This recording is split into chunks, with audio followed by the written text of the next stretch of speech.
year did you start in, you said you started in January of 43. Atlantic City? January of 43. It was in January, but I remember, yeah, but I don't know the year. What was the year, Herb? 43. Oh, 43, okay. And how long were you there?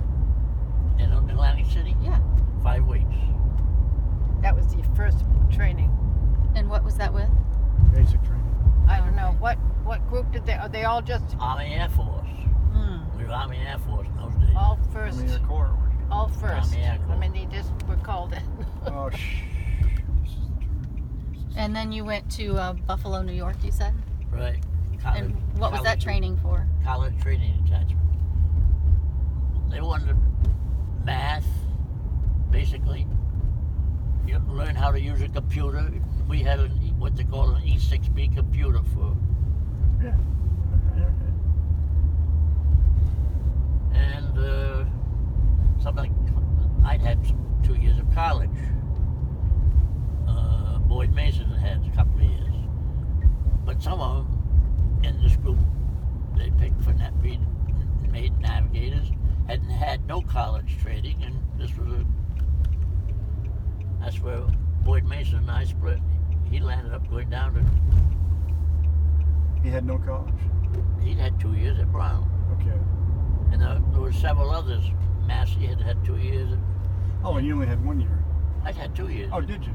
We had gone tri-semester right through the summer. Just 1 week. So how long were you in Buffalo? 8 weeks. And from there you went where? Classification center. That was the Greensboro. North Carolina? Yeah. And what did you do there? There we went through and they were classified. In other words, we were all, could have been anything at After University of Buffalo. Yeah, after basic training, you could have been. You didn't necessarily have to be the Air Corps, or you were already Air Corps. All Air Corps. Okay. So when you went to basic training, you already knew you were Air Corps. You're That's right. what you enlisted for. Right. Exactly. We didn't know what we were going to be doing. But you knew We you weren't hoped. going to be infantry. That's right. You knew you weren't going to be infantry. That's what you were thinking. I know. Well, He didn't like freezing weather. as my bombardier, Ray Silbigger, he was a Jewish boy, and there were very few Jewish boys flying, believe me. Because if they got caught by the Germans, they weren't taken prisoner. And he'd gone through infantry, and it was in field artillery down in the Louisiana swamps. And he said, I used to say that lay on the ground down there and look at those big birds flying. He said, oh, if I could only get to go to that. And he was able to go to bombardier school in grade as a second lieutenant. Not too many did. And he got through it, and we met at Westover Field. He and I shared the room together, my pilot and co-pilot together, Frank Lee and George Hatzenbuehler. But I can remember that first greeting I had with Ray Silbigger was, Herb, he said, you're on the juicy part of the gravy train and never forget it.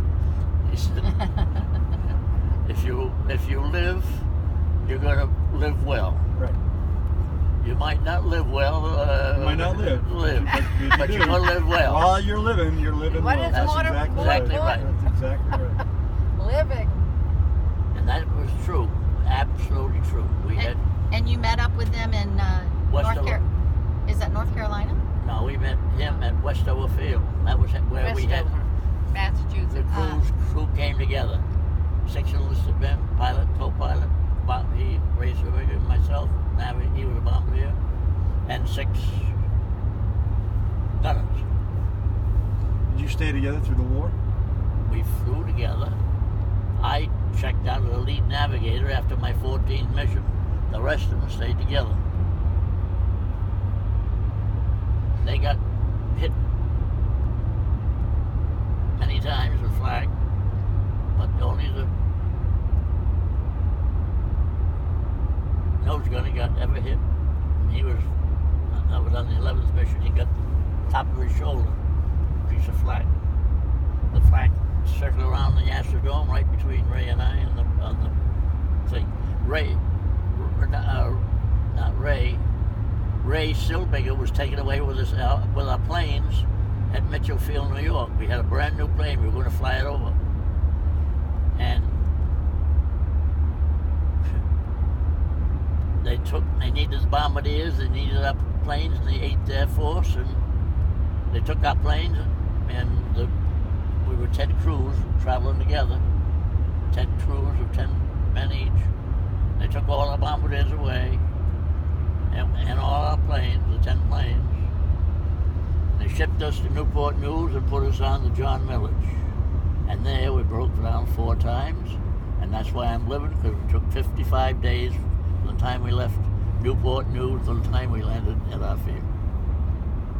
But we broke down in Bermuda, just outside of Bermuda, 2 days beyond Bermuda. We had to drift back. They had a man on board, a fireman, and we came over. We were 2 weeks in Bermuda while they were fixing the 2 boilers. We had been in a convoy out of Newport News, and